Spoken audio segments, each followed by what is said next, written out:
सरकारले न्याय दिनुपर्छ। माइती घर मण्डलामा कक्षा 12 को एक्जाम दिएर बसेका भाइ बहिनीहरूको चाहिँ सोचे अनुरूप नतिजा आएन। उनीहरूले दिए बराबरको चाहिँ नतिजा आएन भनेर जुन खालको एउटा चटक देखाएर रोइलो गरेर चाहिँ माइती घर मण्डलामा उफ्रिरहेका छन्, ती भाइ बहिनीहरूलाई अब सरकारले न्याय दिनैपर्छ। हुन्न, हुँदैन, सक्दिन यो सरकारले भन्नै पाउँदैन। किनभने जनताको सरकार हो, जनताको न्यायका लागि, जनताको सुरक्षाको लागि र जनताको चाहना अनुरूप हिँड्नैपर्छ।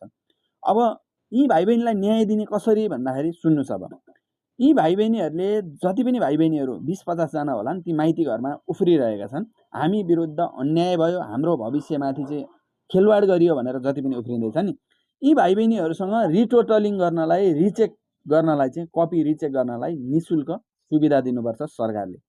त्यो जुन 1000 रुपियाँ भनिँदैछ त्यो 1000 रुपियाँ लिनु हुँदैन। त्यो 1000 रुपियाँ 20-50 जनासँग लिँदाखेरि सरकार धनी हुने पनि होइन। यदि नलिकन निशुल्क गर्छ र त्यसको खर्च चाहिँ सरकारले बेहोर्छ भने सरकार गरिब हुने पनि होइन। यी भाइ बहिनीहरूलाई अब निशुल्क रिटोटलिङको व्यवस्था गरिनुपर्छ। यो सरकारको एउटा जनताका लागि बनेको सरकारले गर्नुपर्ने महत्त्वपूर्ण काम हो।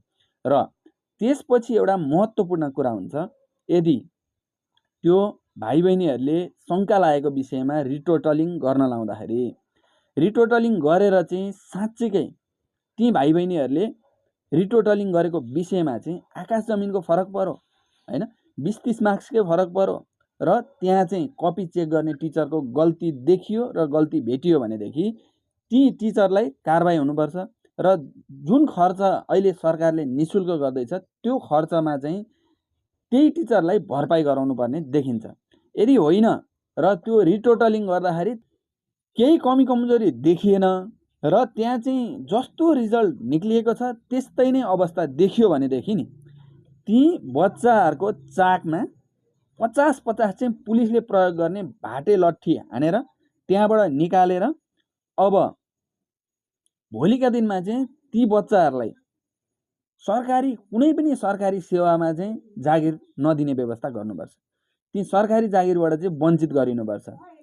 किनभने आजको दिनमा कसैको झोला बोकेर, आजको दिनमा कसैको उक्साहटमा लागेर माइती घरमा यसरी उफ्रिने बच्चाहरूले भोलिका दिनमा साँच्चीकै सरकारी सेवा गर्ने मौका दिइयो, सरकारी जागिर दिइयो भनेदेखि देश र जनताका लागि यिनले केही लछारबाटो लाउनेवाला छैनन्।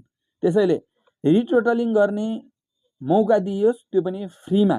र रिटोटलिङ पछि जुन नतिजा आउँछ नि, शिक्षकको गल्ती देखियो भने शिक्षकलाई कारबाही गर्नु पर्यो। यदि होइन, शिक्षकको गल्ती देखिएन, रिजल्ट जस्तो आएको थियो त्यो पेपरमा नि अवस्था त्यस्तै